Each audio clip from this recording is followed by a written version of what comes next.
I didn't really give it a great deal of thought as to who was going to film it when I was on screen. I just sort of thought, oh yeah, we'll figure it out, you know. My brother and I would set the tripod up somewhere, and then we'd set it going, and then I'd run up with him, and that was just with him and me and the camera. That's it. That caused a lot of problems until I started getting some really good cameramen like Andrew Crisp and Matt Stiles and David Wolfbarry and so on. And Matt would set up the scene, and he'd say to me, okay, this is what's going to happen, and that was it. And I just pressed the button to make it record, and then press the button to make it stop.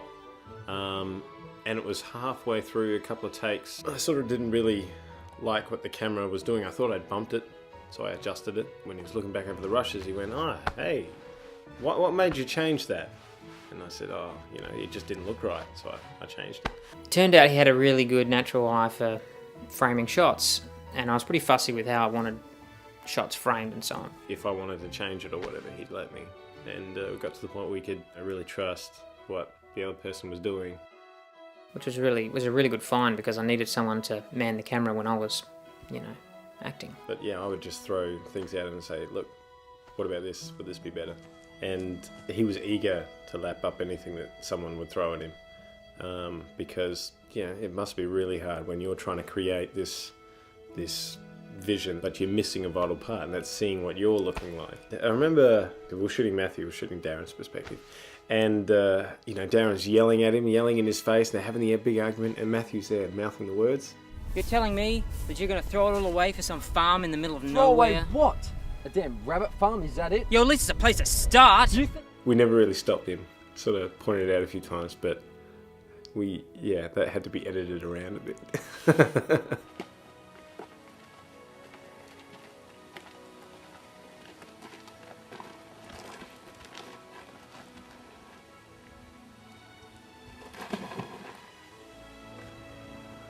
Tom?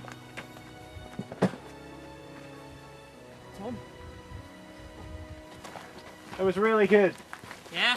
And I loved your actions were really panicky and really concerned. That's what I like to It do. was good. I like it.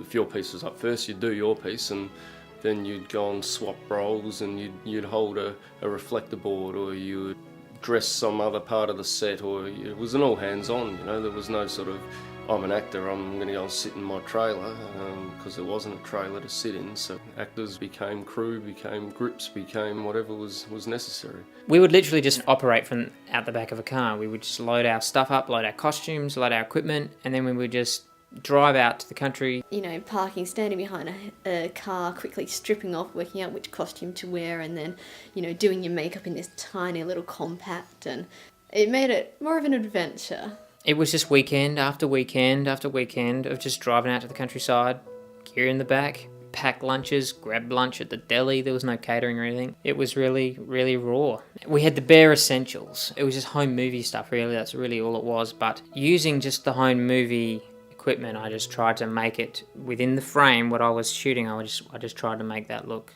as slick as I could. It's completely different to your regulated money-backed film. I mean, we still pulled off what you had to achieve every time we went to a location, but there was never the pressure that there is on a conventional film set, and that lightens it a lot and makes it a more enjoyable experience, I think. Okay. That's good, cut. You want to stay there? My hat came off. Breaks didn't come very often, and when you did, what were you going to do? So, you know, it was get out there, get the job done, and get home. A lot of the time I was surprised by how boring those days were and how much time there was just sitting down in between and waiting for lighting to be set up, and if the sun went behind a cloud. Like, there was a lot of tedium, but never enough time to actually get anything else done.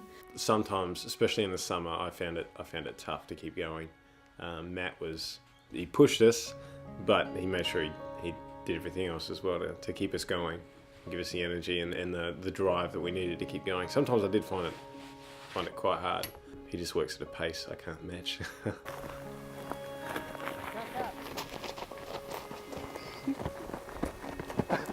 It's those naked boys again! And what the dog doesn't need, you get yourself a warm meal and a hot bed. A warm meal and a hot bed. Shit, that's not quite right. A hot bed.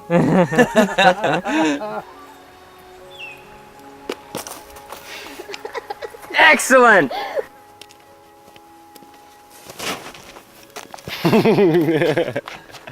I suppose in some ways it made it very hard to do the film with the amount of travel and the distances and the long days and just having to do it on weekends, and no one was getting paid, and if people were in it for the money they wouldn't have done the project. So everyone was always pretty positive about the way they were going to go about being involved in the film. They knew it had to be of their own time and efforts and their own blood, sweat and tears essentially. But you definitely have a bigger appreciation for the finished product, having seen what we had to go through to get to where it is today. And then I'm gonna bring that down on your legs, bang, and that's what turns you over. You're on this and you're getting whacked here, like this, and then when I crack you on the back of the legs, that's what turns you over to grab them. It was a couple of broomsticks in paper mache with some foam inside it, so I said, it's not going to hurt that much, just whack me with it. So he did. Next time it was a bit of a love tap, and I said, look, it's not going to hurt, just whack me with it, you know. And then it's just like, it's the best way to do it. I'm just going to fall forward, it's going to be real, it's going to like, and he hit me pretty hard with it actually. And all I remember was it's quite straight across the shoulder blades, the feeling the broomstick coming through the foam and the paper mache, and it's this sharp crack. And I think the first take I actually did cry out a little bit in pain because it was it actually hurt. But anyway, I didn't tell him that. I just thought, no, we're just going to get this done, and he can keep hitting me with that stick. It's not going to hurt too much, and we'll get it right. It's this kind of thing. All right, I know your instinct would be to grab me. Do it again.